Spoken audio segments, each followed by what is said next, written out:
والله شكون كونتر الصح في بالي صاحبي ممكن تلعب انت تربح فوق تقريبا الكاش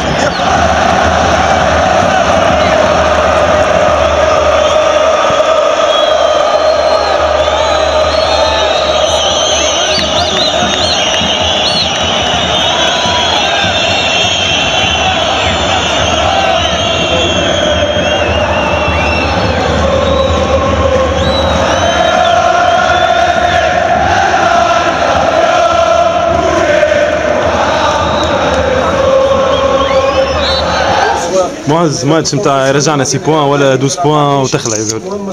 لقينا رجال في التيران اليوم. هذيك هي ليسونسيال معناتها قبل 3 بوان قبل معناتها نتيجه قبل كل شيء معناتها رياكسيون كبيره من اللاعبين معناتها جرينتا كبيره حاطين اوبجيكتيف قبل المقابله صحيح معناتها خدمنا خدمه كبيره معناتها في السيمانه كامله سورتو معناتها استخال يا قف عاد فهمتني معناتها خدمنا خدمه كبيره 100% معناتها حكينا اللاعبين صحيح تكنيك عنده قيمته معناتها وفيزيك وخدمه كامله مي لازم يحضر شويه القلب اللي معناتها غاب علينا شويه الحمد لله معناتها جسمناه في المقابله هذه مي في نفس الوقت معناتها نحطوا ساقينا في القاعه مازلنا مش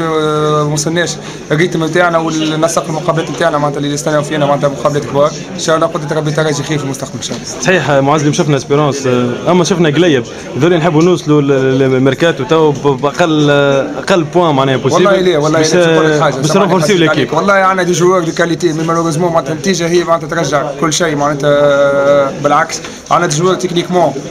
معناتها شويه معناتها مونتال شويه اكسبيريونس وقدرة ربي جاي خير بالطبيعه معناتها فما معناتها لاعبين ان شاء الله قدرة ربي معناتها يرجعوا ان شاء الله قدرة ربي معناتها يجيبوا جوار باهيين. شكون هو اللي يرجع اليوم؟ اعطينا سكوب اعطينا. نوجه رساله شكر لخليل شباب اللي الكامل معناتها معايا بالتليفون معناتها ويشجع فيا ويوصي فيا على المقابله واحكي مع الاولاد معناتها انا نفهم اللي خليل شمام رجع تو. لا والله انا قلت شيء ما نحكي لك انا معناتها نشكر معناتها التشجيعات نتاعنا وكلم الاولاد الكل معناتها حكى معنا تتصور معناتها صحيح معناتها خليل خرج من الدراجي ديما موجود معنا وديما سورتو معايا انا معناتها خويا معناتها كل يوم بريس معناتها نحكي بالتليفون معناتها ان شاء الله قدرة ربي ربي معاه وان شاء الله كاتب له باش يرجع كان معناتها كاتب له شي يكمل المشوار الكروي ان شاء الله يكمل. بياخذ شنو هي قفه ذي نتاع الجويني؟ لا كلمه كي تتقال معناتها كي وشدوا فيها ايوا الحمد لله معناتها انا قلت لك الربح يرجع الامبيونس ما فماش معنى ما الربح كيف قلت لك معناتها نحطوا ساقينا في القاعه مازال برشا خدمه تستنى فينا سيتو برشا خدمه مع سي خالد ان شاء الله قدرة ربي ريزلتات.